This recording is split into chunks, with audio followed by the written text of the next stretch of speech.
Uh, Welcome to the Rochester Hills Transportation Master Plan Public Workshop number 1. I'll let Alan Schneck, the Director of Public Services, to give us a quick introduction. My name's Colleen Hill-Stramsack. I'm the project manager for this project. Thank you, Colleen, and thanks to everybody who is in attendance tonight. Appreciate the input. Obviously, without your input, it probably wouldn't be a very good transportation master plan. So we greatly appreciate your input, and we look forward to moving through the process and completing the plan. Thanks. So just to give you a quick intro of roles and responsibilities, from the city we have Alan, Paul Davis, the Deputy DPS Director and City Engineer, and Sarah Rodinger playing an Economic Development Director, guiding the plan along with our project team.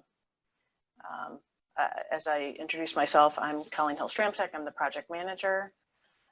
Genti Akimi from my office is working with us on a lot of the traffic analysis.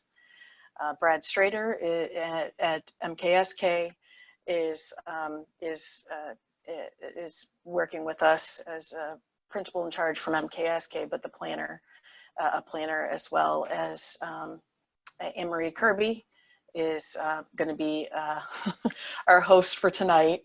She's going to run the poll questions. We have a few of those to keep you interested and engaged, and she's also going to be managing the Q&A tools. So this slide also gives you a quick recap of some of the stakeholders that we've already involved, and now we're at the public meeting section of this plan. So what's the purpose of this workshop? Why are we here? Why are you here? Our goal is to tell you what we've done so far and recap our previous input from stakeholders and Planning Commission and City Council. Give you some of our preliminary findings, and then give you some opportunity for feedback. One of the things we'll note is that the slides from this meeting and the video recording of this meeting will be on the city's website. So if you want to note this URL, rochesterhills.org /transportation master plan, all one word. Right now it's linking you to the PDF advertising this workshop, but in the next few days a website will be up with the slides and with some additional information for you to review and provide comment to us.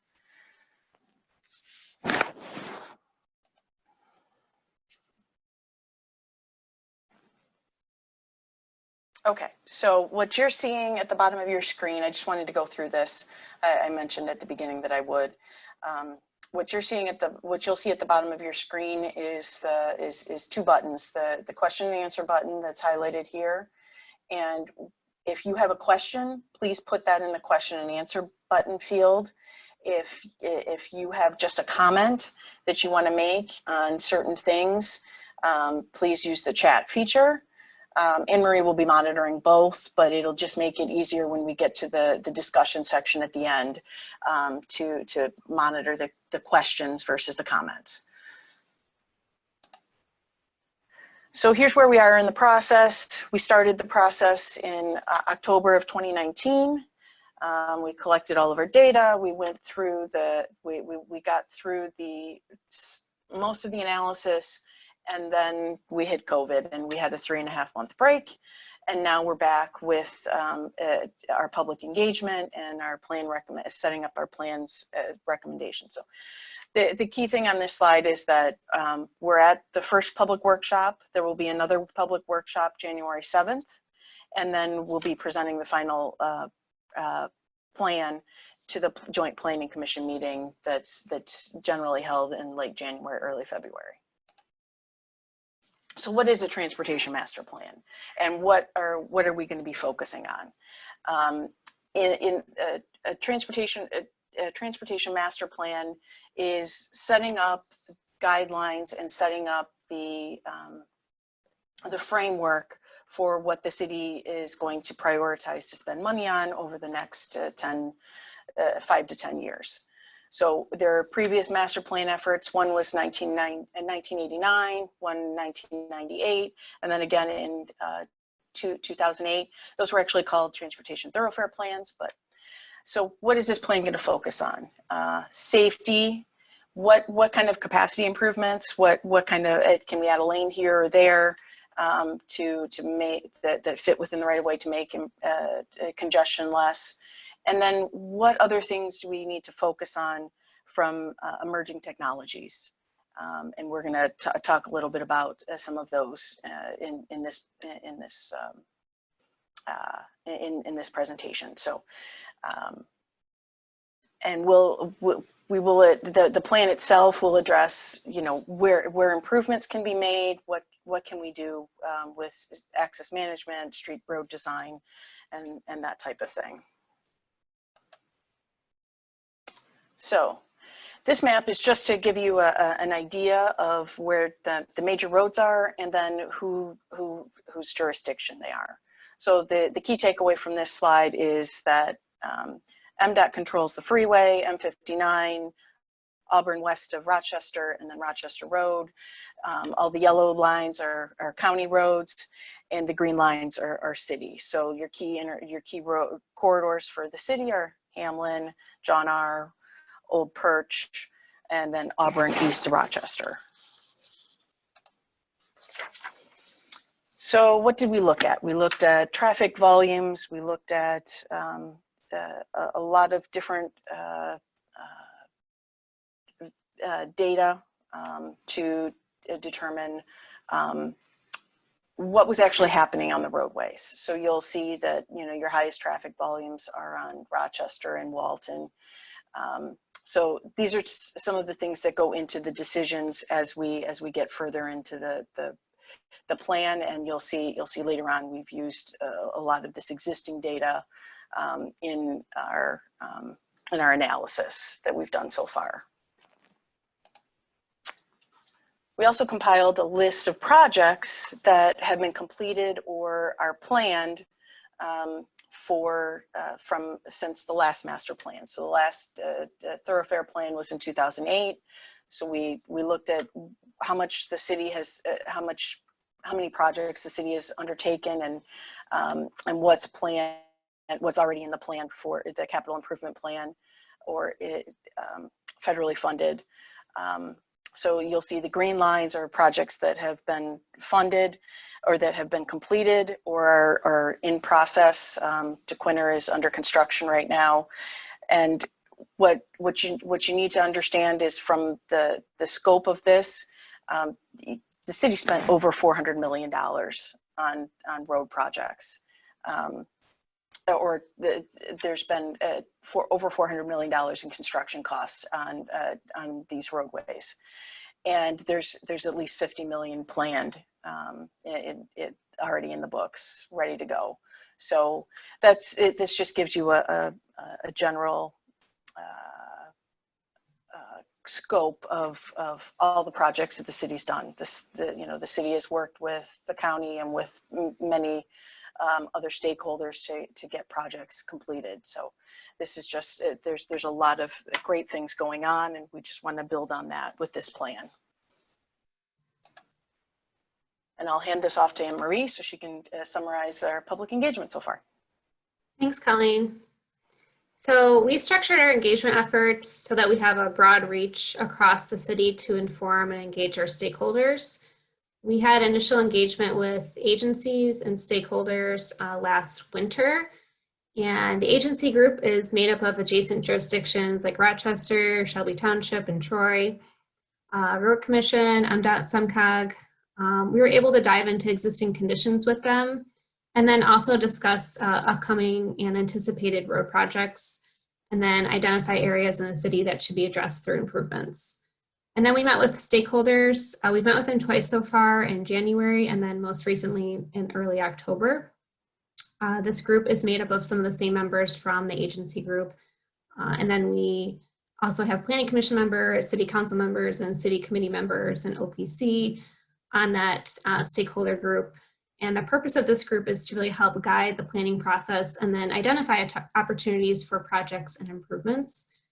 And then we held a joint planning commission and city council meeting in January, and we presented existing conditions, some best practices, and then also engaged them in a feedback exercise.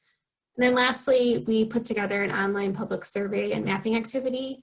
And this was released last winter and we closed it in the spring. We had just over 200 participants who took the survey. And then some of the example questions included, what are your top concerns when it comes to getting around the city? And what are types of transportation improvements in the city that are most important to you? So I'm gonna go ahead and go to the next slide, Colleen.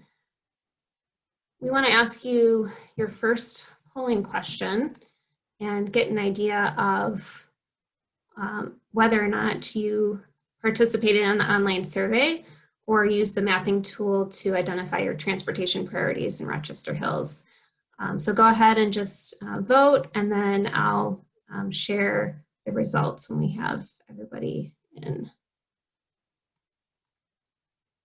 Just about 10 more seconds, and then I'll close it out.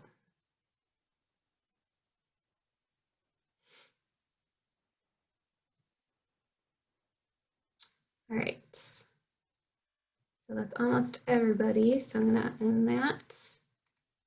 And it looks like it's kind of even, but quite a few of you did participate in the online survey, so thank you for doing that. And for those of you who are just joining us today for the first time, we appreciate you joining us on your Monday evening. So that's our first poll, and we're going to share a few more after this as we continue through the presentation. So let's see here. Overall, based on our engagement with stakeholders, Planning Commission, City Council, and the public, there were some trending things that we saw and some top priorities, including congestion, road and infrastructure maintenance, safety, and public transportation. These are all things that people want to see addressed in the city. And all of the engaged groups favored widening roads or intersections to address traffic and congestion.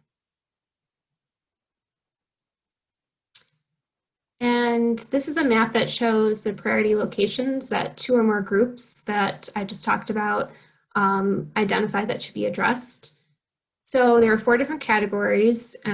One of them is congestion and traffic, and these were especially noted along Adams, Livernois, and Rochester. Safety should be a focus at the northwest and southeast corners of the city, so taking a look at access management techniques to address safety, and that's something we're going to talk about in a little while during the presentation. And then also looking at better non-motorized connections. Some of them were across M59, and then also DeQuinder and Avon. And then a few locations for roundabouts were identified along Avon and then also along Hamlin and John R. So after reviewing existing conditions and engaging with the different groups, we drafted a vision statement to encompass where Rochester Hills wants to be with the future transportation system. And I'm just going to read the vision statement to you. The transportation system of Rochester Hills will be a reliable network that provides travel options for vehicles, pedestrians, and bicyclists. And the transportation network will emphasize safe and efficient travel. So in order to achieve this vision, we drafted a set of goals, and that is safer transportation system, easing traffic congestion, enhancing multimodal facilities like pathways and crosswalks, and then also preparing for technologies like autonomous vehicles, and we're going to cover that topic a little later in the presentation as well. Maintaining current infrastructure and roads, and then exploring public transportation options. So when it comes to Rochester Hills transportation system, we want to know what the most important goal is to you. And I'm going to pull that up here. So again, we want you to vote for just one goal and then submit your results, and we'll give you about 30 seconds here to respond.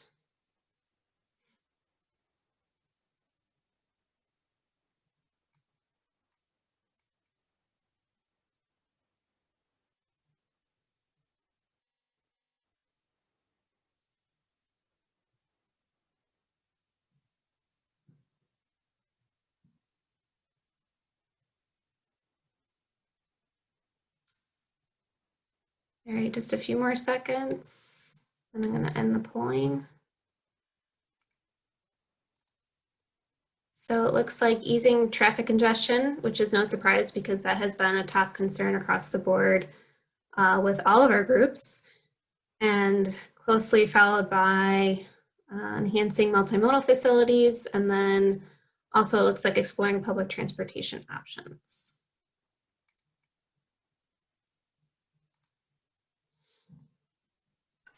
I'm going to turn it over to Brad, and he's going to talk about access management. Good evening. As Colleen said, one of the changes of this plan, different from the 3 previous transportation plans in the city, is we're really focusing a lot more on management and non-motorized and safety, and even looking to new technologies. So one of the ways we manage the system is what's called access management. And access management involves consideration of how the number, the location or placement, and the design of driveways really can influence traffic flow and safety. And there's sort of 4 major areas or focus points for access management we'll look at that are illustrated on the slide. First, I'll go left to right, is when driveways are too close to signalized intersection, it can really contribute to crashes and congestion around that signalized intersection. We've probably all seen people trying to get in and out of driveways that are close to signalized intersection. Some courteous driver might stop, motion somebody to go in, but the next driver doesn't realize that, and you can have a collision, or it can be a little hazardous and contribute to congestion. So ideally, you look at to try to keep driveways away from intersections, and when they're already existing through redevelopment or reconstruction of the roads, you look at ways to increase the separation between the intersection and the first driveway. A second situation is driveways related to those on the opposite side of the street. So as shown in that second slide from the left, when you have driveways that are too close to a driveway on the other side, especially if you're getting people turning left turns into each of the driveways, you can get left turn lockup, which can lead to crashes or congestion. Those, cars in the center turn lane or the inner lane are trying to make a left and they can't make that maneuver because there's a car going the opposite direction also making a left. And also when there's not a good separation between driveways on opposite sides of the street, people exiting the driveways turning left can also create a potential for a crash or an odd maneuver or even increasing congestion and brake lights going on. So we try to either get driveways to line up or keep them as far apart from driveways on the opposite side of the street. And there are set standards that the city tries to achieve. A third access management component is driveways related to crossovers of medians, those turnarounds. And so you try to avoid driveways being too close to those turnarounds because that can cause people weaving to get to or from the driveway across the travel lanes. So ideally you have enough room for people to exit the driveway and weave to the crossover, or to complete that crossover maneuver and then weave to the first driveway. And then the fourth component is just driveways spacing from other driveways on the same side of the street. So generally the rule is fewer driveways and the better spacing, and all these conditions is better. And kind of the priority is going left to right. Spacing from intersections, spacing from driveways on the opposite side of the street, or crossovers are kind of the first, second, and third priority. So how do you implement access management? A lot of the driveways that are in the city were built before the city had standards. The city and the road agencies, the county and MDOT have access standards. The city has probably been the most assertive in terms of looking at redevelopment opportunities. So here's an example of a recent speedway approval of a redevelopment of the speedway. So they have 4 driveways now. The 2 driveways closest to the intersection are kind of the problem driveways, and the city and speedway work together And so now there's a new site plan approved that only has 2 driveways, and the 2 that were closest to the intersection are being removed. So again, that'll help traffic operations and safety. So as development proposals are submitted, the city looks, along with the road agencies and the developers, to try to close those driveways, especially the problem driveways, redesign the driveways or move the driveways. So that's something the city continues to look at, and that'll be emphasized in this plan. The other is during a road reconstruction, when a road is being reconstructed by the county or the state or by the city, we look at opportunities to consolidate or close or redesign the driveways to bring them closer to today's standards. So that's access management. We're going to switch to another component of this transportation plan, and that is multimodal or non-motorized transportation. So you may or may not know the city has over 100 miles of shared use pathways running along the streets. Rochester Hills is one of the trendsetters for a couple decades ago when they started implementing these trails, and so we've continued to maintain and expand that system over the last couple of decades. Sidewalks is another area. Back in the early 90s, the city began to require sidewalks within subdivisions. A lot of subdivisions were built before sidewalks were required, so you'll see a variation on the next map of some neighborhoods have sidewalks and some don't. We also have trails like the Clinton River Trail and the Pine Creek Trail. And then you'll see in some other communities bike lanes. And so one thing we're looking at in this plan, are there places to expand the shared use pathways, to add sidewalks, add trails, and are there places to consider bike lanes? So the next slide is a map. It takes a little bit of time for this one to load, but this is a map of the existing system. So it shows those 100 miles of pathways, the neighborhoods where we have sidewalks. We also marked on here schools, especially elementary schools, because you like to have sidewalks, giving children a choice to bike ride or walk to the elementary school. So in those kind of gray shaded circles are areas where you have an elementary school or a middle school, and there isn't really a lot of sidewalk connectivity or opportunity around the school. So that might be a place to consider adding some type of non-motorized system in the future.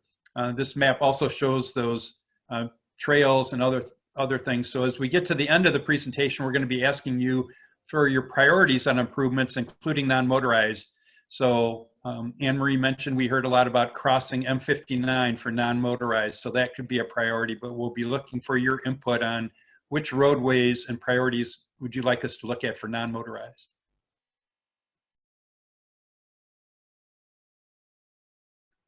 The next component is looking at new mobility. Even though none of you showed this is your highest priority, it's just something we need to be aware of. Over the next 10, 20, 30 years, there's going to be a gradual transition within the transportation industry. This kind of shows that evolution we can expect, and a lot of it has already begun. On the left, you have what's called connected vehicles. So this is where you have technology within the vehicle, sensors and so forth, and also ways the vehicle can communicate with other vehicles or with signals. So gradually there's more and more information between a vehicle and the signals and other vehicles. And then you get into sort of this mid-level of autonomy. And a lot of the vehicles today already have some level of autonomous features, such as slowing you down when you're too close to the car in front, or the speed cruise control takes over, parking assistance, and so forth. So that's semi-autonomous, gradually working toward autonomous. And then eventually the trend is working toward fully autonomous vehicles, where you sit back, relax, and the vehicle takes over the driving. And why is this important? Because it will have an influence on safety. Generally, the reason for connected autonomous vehicles is to improve safety, reduce the chance for collisions or the severity of collisions. And also, as we get more and more of this technology, we can get more vehicles through an intersection on the green. So it'll really improve the efficiency of traffic operations. So we're just paying attention to that in the future as we put this plan together. So what are some things that can be done now? Because the technology is going to change. There's a lot of predictions. Not everyone knows, what's going to happen in 20, 25, and 30 years, but there's some things that I think the industry generally agrees communities can start doing now, and that's listed on this slide. Things like really clear pavement markings and keeping them maintained. We may have to, restripe them or use new types of applications in the fall so that we have good sign reflectivity and and crosswalk reflectivity for the vehicles to pick up throughout the year. Looking at roadway drainage so we don't have things that ice up or that confuse the sensors in the vehicles. Then having roads, what are called roadside units at intersections. These are ways that vehicles can communicate with each other and with the signal, and changing signal timing. So it's actually changing is based on changes on every time the light turns red or green, it can make adjustments to the length of the timing. And a lot of this is already in play in Rochester Hills currently. And then looking toward a 5G network or something else in the future to make sure that we've got the infrastructure for that new mobility. And maybe we look at a priority corridor or two in the next 5 years to start implementing some of these technologies. And a couple other things to look at in terms of new mobility. One is electric vehicles, a gradual trend that's expected toward electric vehicles. We haven't seen a lot of that in Michigan compared to some other states, but I think that's gradually going to be the trend, and a lot of it depends on incentives and federal regulations. But looking if that's going to be the trend to have electrical vehicle charging stations within parking lots and parking structures. Could be within City Hall, but also within private development or giving incentives or programs to add charging stations.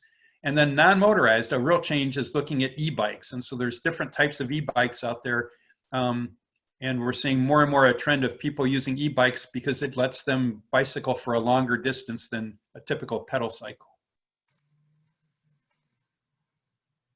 So one of the things is we're looking at this change, more prevalence of e-bikes and e-scooters is where do they go? Should they be on the road competing with the traffic in a travel lane, or should we allow them on our pathways, which is typically not allowed motorized vehicles and they've been for bicycles and walking? So that's our question here.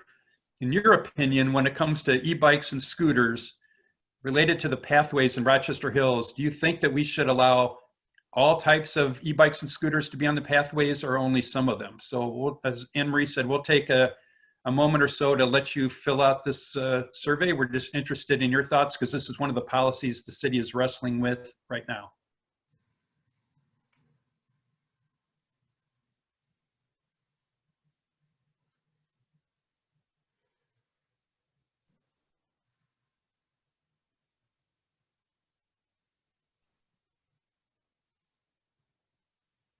Just a few more seconds here. I'm waiting for a few more people to respond.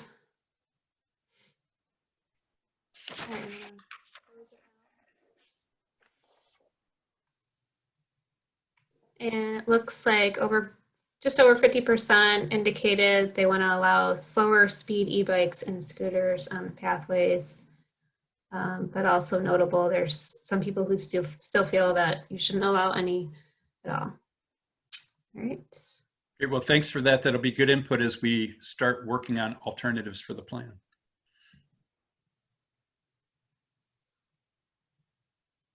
All right. So one of the other things that came up during the engagement process, and one of the goals of the plan, is to explore public transportation options. Again, this is something we've heard from multiple groups. And we wanted to first evaluate what is available to people in terms of public or private transportation options, and then also talk about potential future options the city could consider.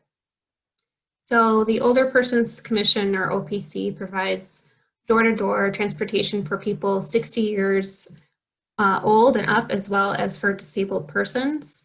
And in 2019, they provided close to 50,000 trips in Rochester Hills. So they're a really important service to the city.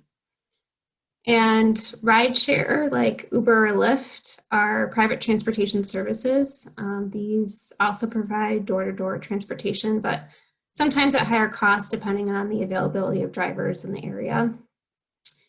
And then Oakland University, we just wanted to mention that there was the Bear Bus, but this shuttle service, which provided shuttle services from remote parking areas to campus, their service recently ended in August 2020 due to declining ridership, an aging fleet, and then ultimately rising costs to operate the service. And while this is no longer operating, the infrastructure and shuttles are actually still at the university.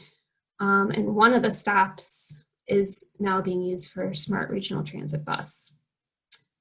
And then Smart Bus Service, this doesn't operate within the city limits, but they do have routes just outside the city that connect to the larger metropolitan area, providing access to jobs and other destinations.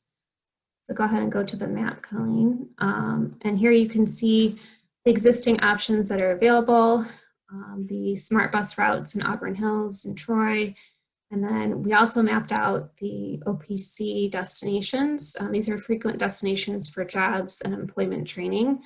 And the service area includes Rochester, Rochester Hills, Oakland Township and Oakland University, and then the Troy Beaumont Hospital Complex. So now that you've seen what's currently available in terms of those public transportation options, Brad is going to talk about future mobility and public transportation options for Rochester Hills. Yeah, so again, one of the changes as we look to the future is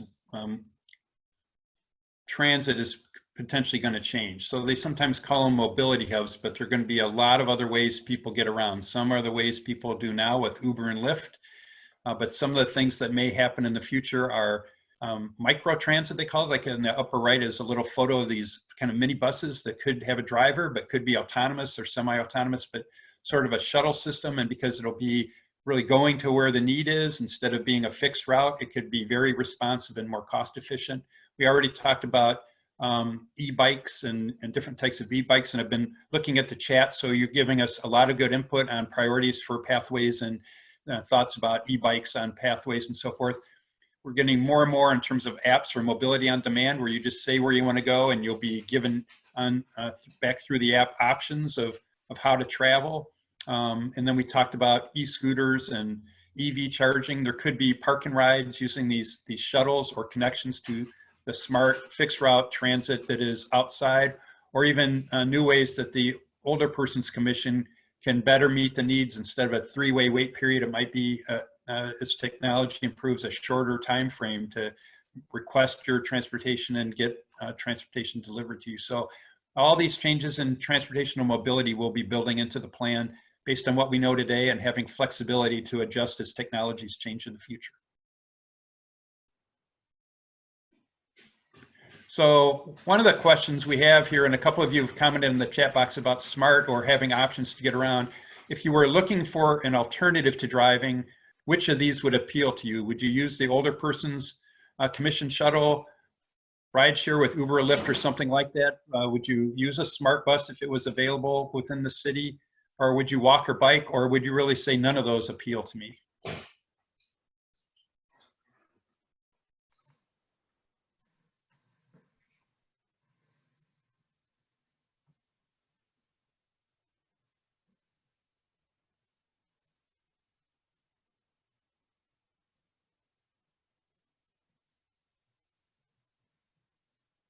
Okay, just waiting for a few more to vote, and then I'm going to close it.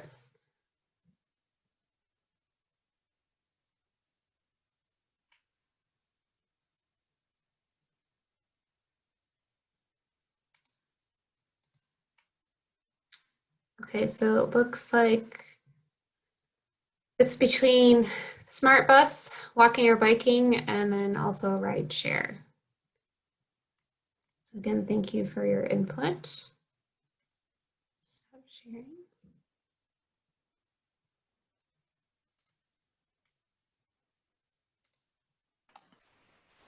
Thank you, Anne Marie and Brad.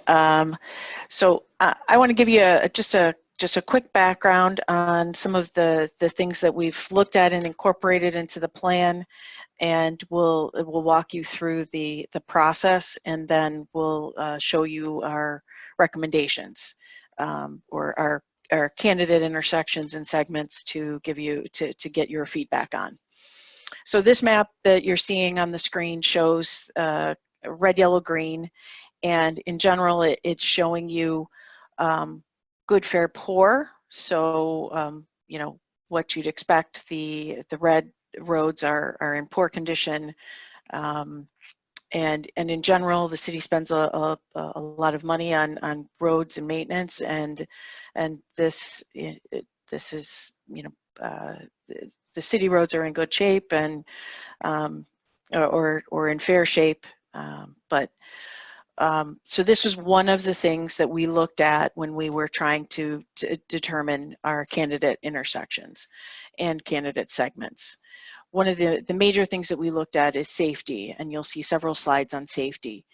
We also looked at capacity of the roadway based on some SEMCOG models, and then we looked at the stakeholder and city council and public comment from the survey. We put all of that, incorporated all of that into our candidate intersections and segments. Colleen? Yes. May I interject? Can we go back to that slide just for a moment? So there's some ratings that are going to improve here, right? And I did want to let the committee know and the stakeholders that that section on Livernois, north of Walton, just south of Tinkin, was resurfaced under the Road Commission's for Oakland County's Preservation Overlay Program, as well as Avon all the way to DeQuinder was resurfaced this past construction season. And as you mentioned earlier, the DeQuinder portion is nearing completion. So some of these red segments on the map here will go to green. Yes, these ratings were based on federal aid roads were rated, so the major roads were rated between 2017 and 18, and the city did some ratings on the local roads as well. But all of these were before 2019, so they wouldn't include any projects that were done in the last year. And the other thing that I wanted to mention on this slide is just for a range of costs to reconstruct a roadway. For a 1 mile of roadway, it can range anywhere from 1.5 million to 3.5 million. So just to give you a gauge of how expensive some of these road improvement projects are. So the first thing we looked at is the last 5 years of available crash data, and we looked at where are your hot spots, where are the most crashes happening. So you'll see this is what we call a heat map. It shows the crash density, and as you'd expect, you know, some of your higher volume roads have some of the higher density of crashes. This is all crashes on the left, and on the right is showing your serious injury and fatal crashes. So this just gives us an idea of where those crashes are. And Genty's going to give you a little bit on a new ranking method that he's going to give you some updates on that. Thanks, Colleen. So another way we looked at how to evaluate safety is this method called the level of service safety, which basically it's a measure for the safety performance of the roadway systems, and it looks at both intersections and segments. And what it basically does is it compares the crashes that occur on a segment versus crashes that occur on segments of comparable characteristics, such as your volumes, the number of lanes, whether it's a divided or undivided roadway, whether it's a signalized or unsignalized intersection, etc. And if there is an excess of crashes when you compare your crashes that occur in your subject segment versus your comparable ones, what it says then you have an opportunity to reduce crashes through various safety countermeasures. So what we have in this map here is basically a summary of the analysis for the intersections. There's 4 categories in this level of service safety analysis, but the one I want to focus on is this level of service safety 4, which is basically all these points in red are those intersections where we had the highest excess of crashes when we compare those to comparable intersections. And it's not surprising that we see here the more major intersections such as Avon Road and Livernois, Avon and Rochester Road, and so on and so forth. And one thing I want to mention is when we're done presenting some of this information, is we'll also include a poll to gauge your input on why you think it would be these more important candidate intersections and segments. If you want to go to the next slide, Colleen. So similarly to the intersections, we did the same safety analysis for segments. This is a bit more easier to read simply because there's a bit, fewer locations. But again, the areas that are important to highlight here are those segments in red, which based on the analysis indicate the highest excess of crashes. And I'll go ahead and mention all of them. We have here Adams Road and between Tinkan and Walton, Rochester Road between Tinkan and the city limits. We have the portion of Walton Boulevard between Livernois and the city limits, Crooks between Hamlin and M59. We have Auburn Road between Rochester Road and John Narr, and Rochester between Auburn and South. And the last one I want to mention is that little section on Avon Road from the Quinta to 23 Mile. That's also, plans for that are to reconstruct that area, so that should actually resolve some of those safety concerns. Next slide, please. Another method that we included in our analysis was to evaluate capacity.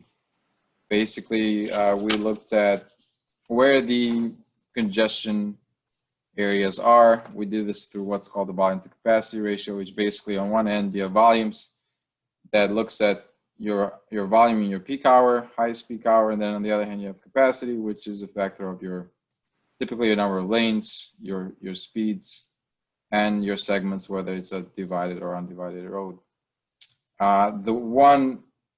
This is sort of a number system, but anything in purple basically has the highest congestion across the city. And not surprisingly, we see here Adams Road from Dutton down to Hamlin.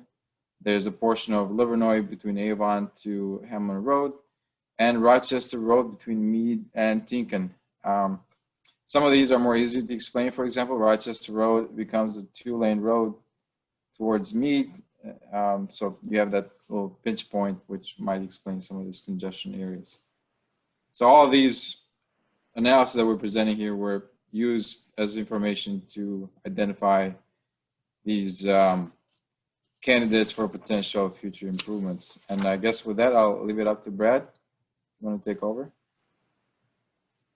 Yeah, so all the information on the data and existing conditions, we've now come down to asking a couple questions on, so this is again the map that shows those safety areas and congestion areas and where there's non-motorized, and some of your recommendations have been brought up in the chat or in the Q&A.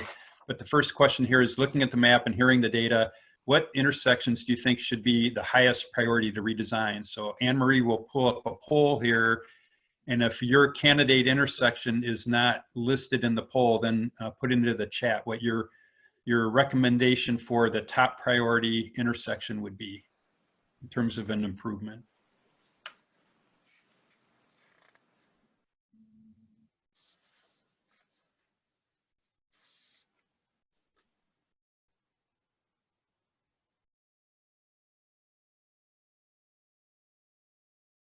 And in addition to this polling, a lot of the input you're giving on the chat is also very helpful. Some really insightful comments. We'll be looking at all that chat and considering that as well. So.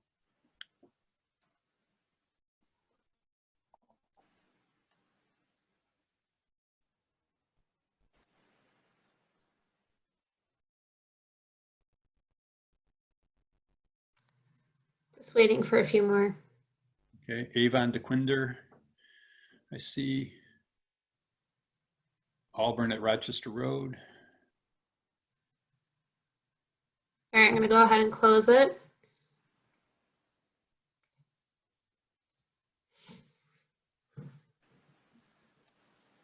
All right. Hamlin, Crooks, Walton, Livernois. Yeah. Auburn, John R. Yeah, those 5 or 6 are all ones we had flagged as potential, and some of the ones you're bringing up in the chat are also ones that are on sort of our list for consideration for priorities. So thank you for that. The same kind of question now is going to be on the segments. So segments are generally the area between the signalized intersections.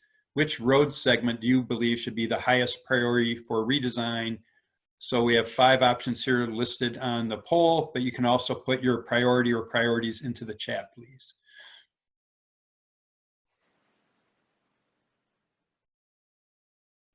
And one comment I'll make while you're answering this poll for everyone's reference, our COC and the City of Rochester Hills and Oakland University did a preliminary study along Adams from Walton to Hamlin, and they apply and our COC applied for a build grant, and they were awarded a build grant to study that further and do the environmental clearance, come up with the preferred alternative. So we've left that one off your list for that main reason, because it's already going to be studied. And again, keep in mind these candidates for improvements can be, whether you in the poll or in the Q&A or in the chat, can be non-motorized as well as vehicle improvements. There was a question about sidewalks and subdivisions that were built without them, and generally that's fairly difficult to do, and there's a couple cases where it might be done if there was overwhelming support where the neighborhood wanted a special assessment district and was engineering wise it was practical to add sidewalks, that could be done. Or there could be a Safe Routes to School program working with the elementary school in the neighborhood to add sidewalks in the key routes that kids are walking or biking from the neighborhood to the school. So it is possible, and those are a couple ways it could be done. And in terms of the segments, it looks like the Adams, which a lot of you have commented on in the chat about Adams, and I think Colleen and Alan have mentioned the Adams project. It's in design. So I think Adams, Tinkin to Walton was the highest, and Auburn, Rochester to John R, and it's consistent with some of the chats. So good input. These are all look like some of the key corridors. And again, thanks for your comments over in the chat, and keep adding any other priorities you have. Again, non-motorized, the more specifics you can provide, the better. There were some comments earlier I saw about road diets, so that's something the city's looking at, and there are a couple examples already. A road diet is where you maybe narrow the lanes to slow vehicle speeds down and maybe provide more room for bicycles and pedestrians. So those are things we are looking for candidates where we can do some of that type of a road diet as well, to lower speeds a little bit and make it safer and easier for pedestrians and bicyclists. So appreciate all the input we're getting in the chat. And if you have other ones, a couple now have mentioned Hampton Circle for a road diet and Barclay Circle, which are a couple that we've talked about already. Thanks, Brad. I just want to go through our next steps, and then we'll start discussion, and we'll go to so feel free to put questions in the question and answer, and as Brad said, please continue to put comments in the chat box. So we're going to, based on the feedback that we get today, and we are going to go back and draft the master plan, the transportation master plan, and then we'll be bringing that back to a public workshop in January for additional comments, and then we'll present that plan with revised based on comments from the public workshop 2. We'll take those. We'll take those comments and revise the plan and present that to the joint meeting at the end of January, beginning of February, the joint Planning Commission City Council meeting. So, and then we'll finalize the plan. And those are our next steps. And I think we can start discussion now. And Anne Marie's been watching the chat and the question and answer.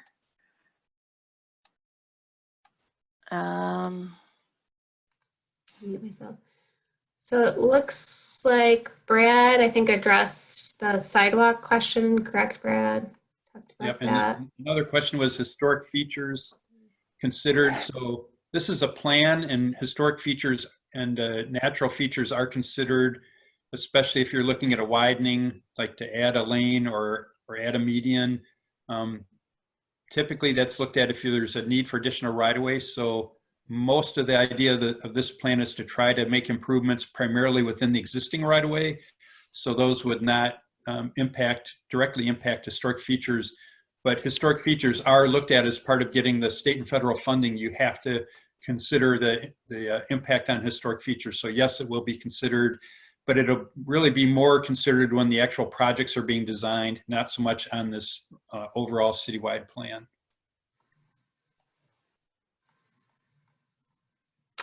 Oh, I think that was should be considered. I think that was part of the end of that question.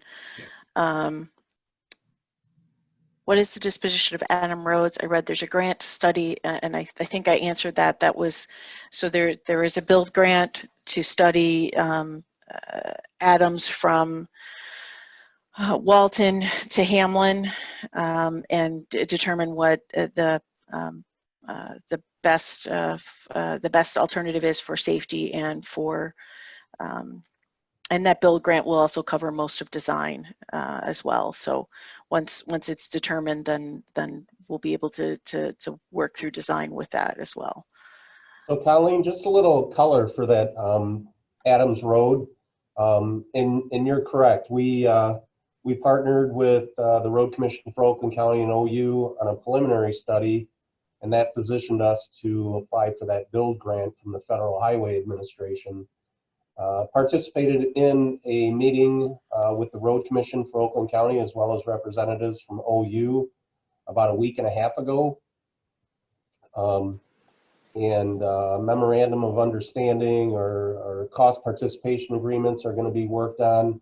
And then the Road Commission for Oakland County is meeting with Federal Highways, I believe, in December to garner some clarity on the grant requirements. So probably in the new year, early, we'll be approaching the mayor and city council regarding that that environmental assessment and build grant. Thanks, Alan. I appreciate the update. Okay, I'm reading through the next question. Desire paths are pathways that pedestrians take which do not follow official paved pathway or sidewalks. I have identified several places in my neighborhood where desired paths exist, as well as places where pedestrians often cross roads outside of the existing crosswalks. Would the city be able to do a study to identify desired path and crossings and where to implement them? Colleen, I think I'll answer this one. Thank you for the question, Tom. What I would suggest is maybe outside of this study would be to take this question up with the city's pathway committee. We do have a committee that reviews pathway concerns and can be used to look into the areas that you've identified. One thing I would note is that the pathways are typically set up for the mile and the half-mile roads, or possibly even some other interconnecting corridors. Like the pathway that was constructed along Raintree west of Adams Road was considered a corridor for residential areas to access the village of Rochester Hills, and there was a natural linkage in that area. So the pathway committee and the pathway millage that the city has can be used to create new pathways, maybe in areas outside of major road corridors, but I think it's probably better served for you to email me, and then we can maybe schedule that as a topic for the pathway committee meeting in the future.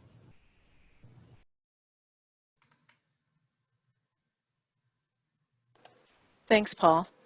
I see one more question. I saw it in the chat, and I was just going to bring it up. Jason asked, "What are the considerations in the master plan for additional roadway path lighting?"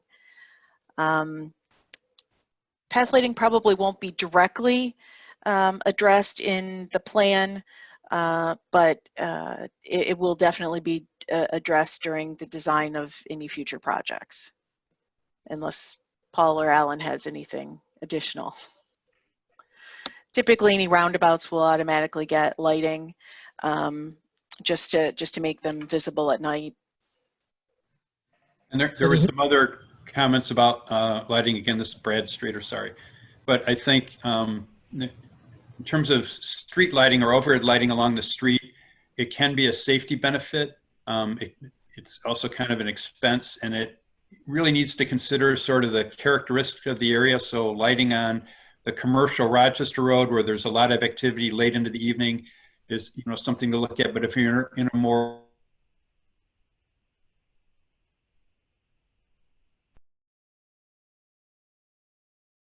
sky, nighttime sky that people are used to, that considered to be semi-rural, other parts of the city. So it would be just like the pedestrian level lighting or pathway level lighting, it would be a consideration of a specific project. But one of the things the city or the road agency would look at is the need for lighting in terms of safety, and then is it appropriate for the part of the city that the road runs through? Thanks, Brad. I agree with a lot of what you said. I think the city council would need to be involved on this to see if the city's going to support a more robust lighting program. I know the 20 years that I've been here, there was a lot of opposition to doing corridor lighting. Crooks Road is an example. When you look at South Boulevard up to Hamlin Road, there was not street lighting incorporated, although it was incorporated when Crooks Road was improved in the city of Troy, because they support corridor lighting. We do have some areas, and like Brad said, it's at the roundabouts it goes in, but the idea of street lighting has been brought up a couple times with council, and we just haven't finalized our policy to incorporate it because of some of the desire to have these streets not have the urban lighting effect. And we do light intersections, but as far as a corridor lighting, it probably would have happened only if there was a policy instituted by council. Thanks, Paul and Brad. So Julie mentioned, piggybacking on Dr. Stamp's question, what would happen to the historic Stonewall on Adams Road if Adams were to be widened? That would be a project by project specific. In general, if it's in the stretch that's being studied through the build grant, that will be accounted for in the impacts that are assessed during that environmental impact statement. In general, you're trying to avoid anything that's historic, if at all possible. So that will be considered during the design in that study phase. Mhm. It's too early to say at this point what's going to Yeah. happen to that wall. Yep.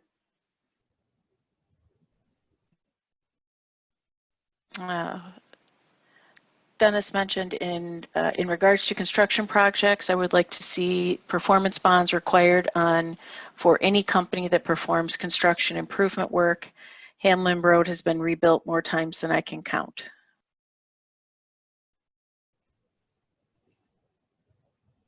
I can take this. We do incorporate performance bonds for workmanship, 2-year performance bonds on projects completed for and on behalf of the city. So, but it does speak to workmanship.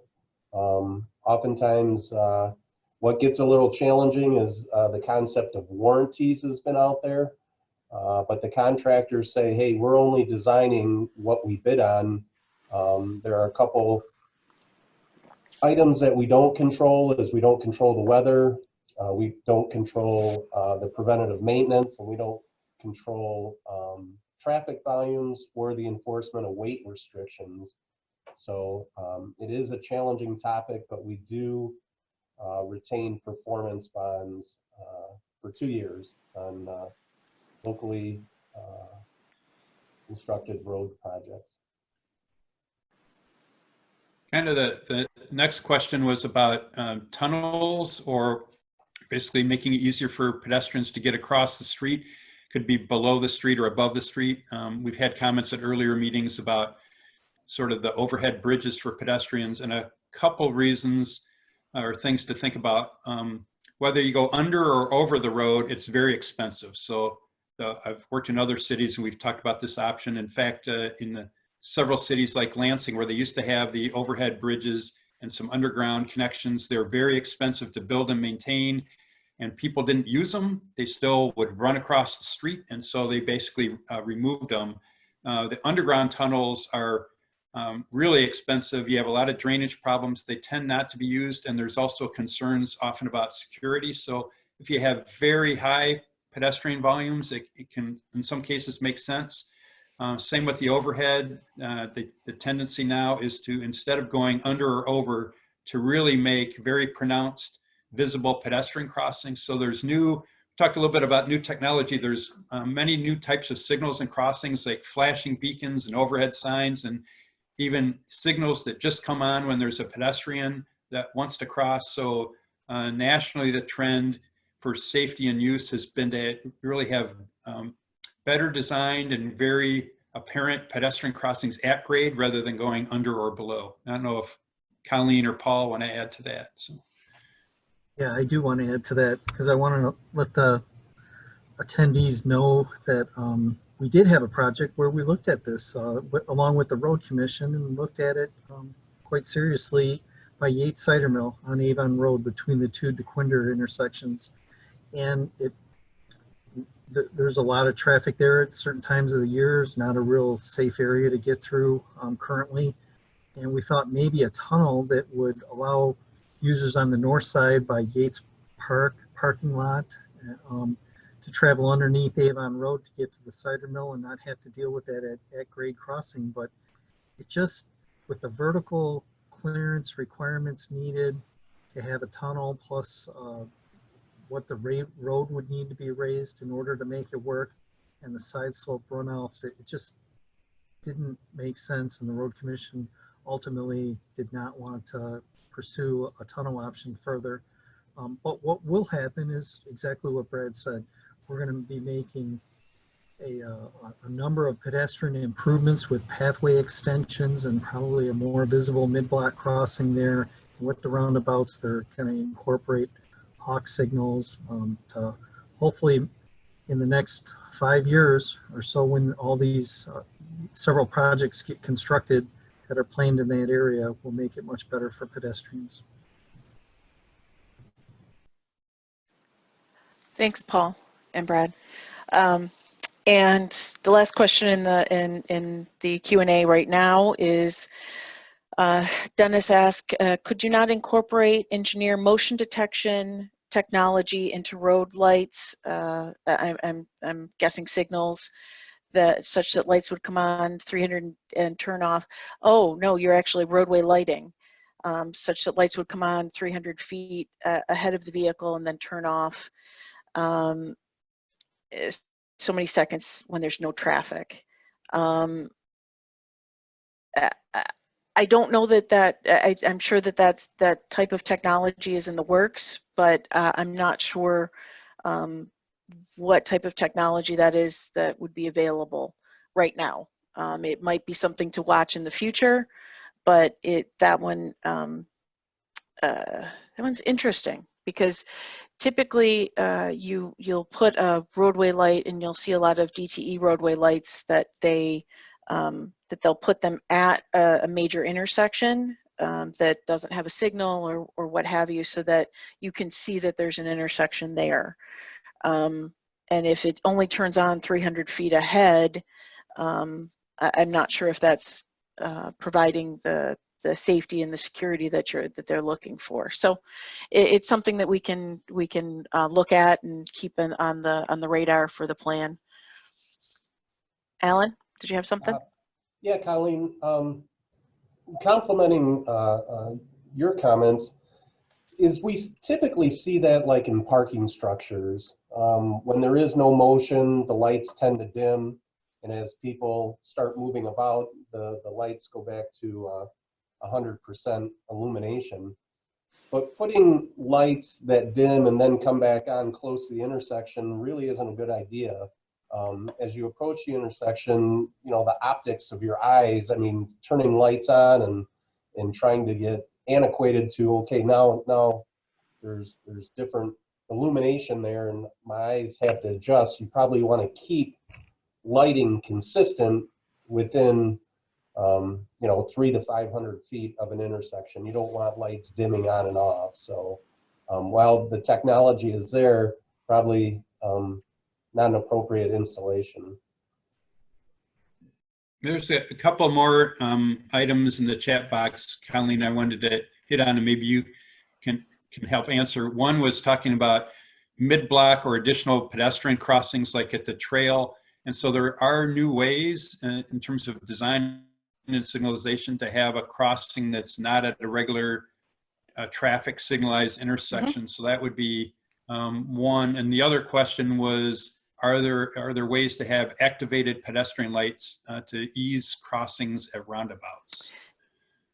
Yes. So yes to both. So there are options for mid-block pedestrian crossings, and based on the traffic volume and speed on the roadway and based on the number of pedestrians expected, you can choose between what is called a rectangular rapid flashing beacon, which is actually right on the discussion slide. That is an RFB where the two lights underneath the crossing sign flash, alternate flashing. Or you can have what is, it's similar to a regular traffic signal, but it is pedestrian activated, and it has two red lights and a yellow light, and they flash at you similar to a rail crossing and let you know that there's somebody that's activated the signal. So that's called a pedestrian hybrid beacon, or you might have heard the term hawk. So those are two options that are available for mid-block crossings. In other cases, you can put an overhead crosswalk light to shine light on pedestrians at night and to give more attention to that crossing. So there's a lot of different options, and we'll make sure that we include that type of information in the plan. Colleen, real quickly, I think that was a great answer. But also the emerging technologies and pavement markings, the wet reflective markings, and other innovations, if you will. So it's not only signing, but it also incorporates the pavement markings. Mm-hmm. Yep, to make sure that those are visible at night, or if it's raining and things like that. Because in general, if you're just painting, in some cases you've seen it where you're driving down the roadway and maybe you don't see the crosswalk until you're closer to it. Yeah, and we've taken a more active role. Instead of just putting 2 4-inch or 2 6-inch crosswalk lines across roadways, like what's in this slide is, we call it kind of like a keyboard pavement marking installation, so to make those more visible. Mm-hmm.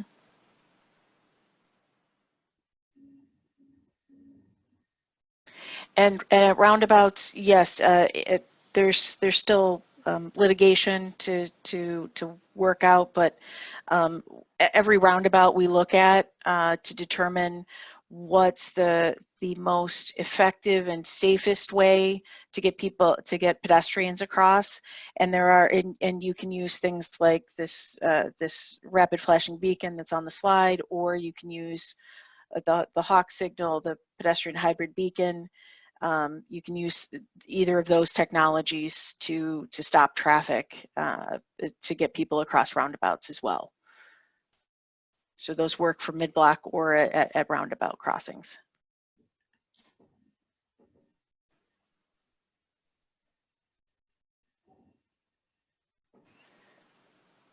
All right, do we have any more? There is one more question, a couple more questions. One is, can there be more public benches along the pathways? So that could be either the pathways or the Clinton River or the Pine Creek Trail. I don't know, Alan or Paul, if there's any opinion you have on benches along the pathways. I think the Parks and Natural Resources group or department would be the best to answer, but I do know they definitely try to partner with the Boy Scouts, like when there's an Eagle Scout project, and or businesses that may reside along the trail. that would like to sponsor a bench installation. But I believe that those are all kind of funneled through Parks and Natural Resources. So we can note that in the plan and start that communication going. There was also... Are there any plans to implement technologies that give green lights to emergency vehicles? So I'll let Paul answer that one. Do you have any of the Opticom on fire trucks currently? You know, I know the fire department has looked at that and talked about it, but I'm unsure if they've actually incorporated that technology yet. Okay, to explain that, so there's a technology that puts a sensor at on the top of the traffic signal, and then there's a strobe and a transmitter in the police in the fire vehicles. In Michigan, it's typically just the fire vehicles, and then the signal sees that coming and then gives it makes it safe for them to get a green. So that's what that emergency vehicle preemption is. And this is probably going to be tied into the next question about intersection motion detection too. It should be noted that the Road Commission for Oakland County monitors and has taken kind of control of the efficiency of our major intersections. You'll notice that there's cameras that are set up to look down at the intersections, and that's the SCAT system, which was put into place in Rochester Hills many years ago. Has been a success as far as being able to try and maximize the efficiency of intersections. The city was early into this technology with the Road Commission so that we could optimize efficiencies at intersections instead of just jumping to widen roads many years ago, and that's already been implemented. I think probably at least like 30 years. So more. And most of your signals are set up that way. Most, if not all of them, are SCADs. Almost all of them, the main ones, yes. Yep. Some of the smaller isolated signals may not be, but most of the main ones, main corridors, are already on the SCAT system.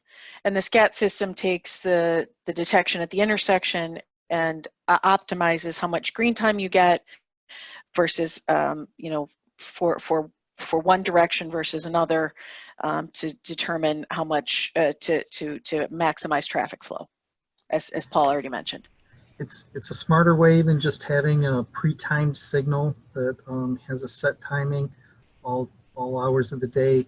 It does come at a cost. I mean, the city pays more to the Road Commission to maintain this, but I think it's been very successful in the community. Mm-hmm.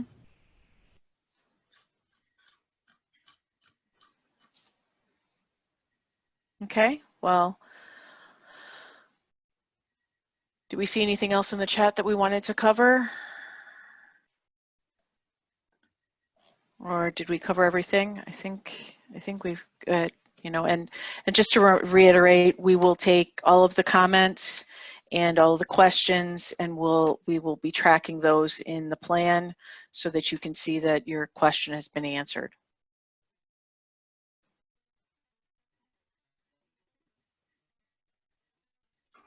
There's other questions in the chat. We'll stand for a couple more minutes, but on behalf of the city and all the staff and consultants, we'll consider your comments and look forward to getting a draft plan out early in the year and getting your input on that as well. Thank you, everyone.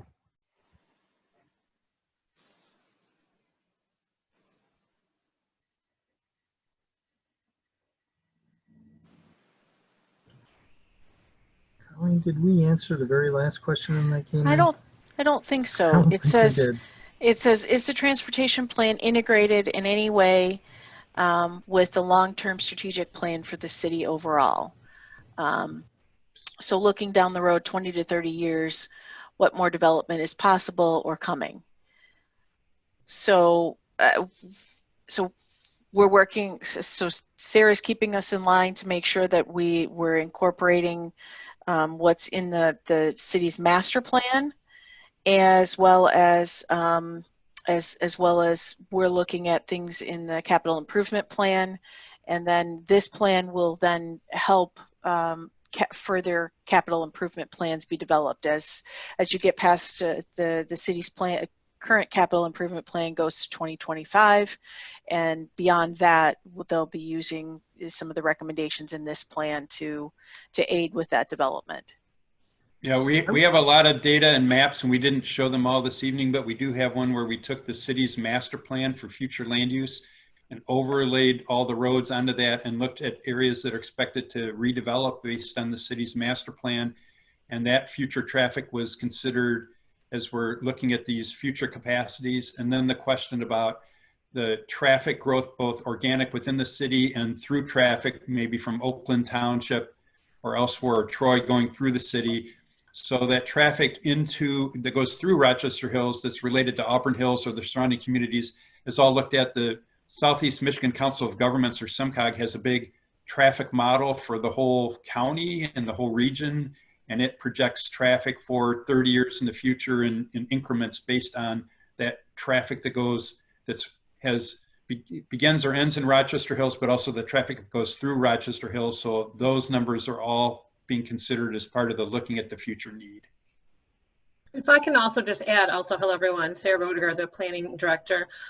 We recently finished our citywide land use master plan last year, and it was intentional that we did the land use plan first and now followed it up with a transportation master plan, because as planners and engineers, we know that obviously land use and transportation are very connected.